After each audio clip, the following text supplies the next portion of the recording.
Welcome to Blizzard Fire. We hope this video helps fire up your solution. In this video, I will show how to make soup meat full guide. Start by choosing a cut with good connective tissue and trim large fat pieces while leaving some for flavor.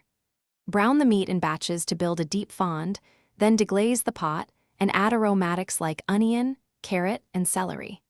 Simmer gently in broth with herbs until fork tender, then rest before shredding or slicing to serve.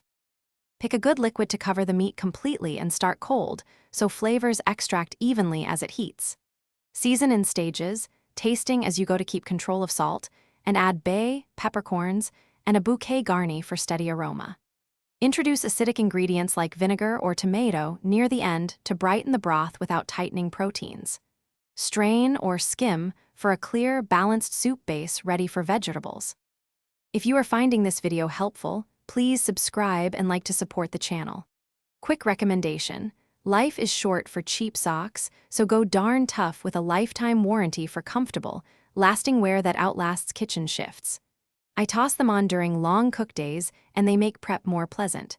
Check the description for the link and other deals, and now let's get back to the video. Low and slow simmering yields gelatinous, flavorful meat and broth, so plan time for gentle cooking until the meat pulls apart easily.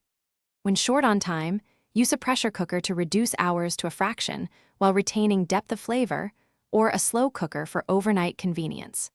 Always rest cooked meat briefly before shredding or slicing against the grain to maximize tenderness, and skim fat if a lighter broth is desired. Thanks for watching. If you found this helpful, don't forget to like and subscribe.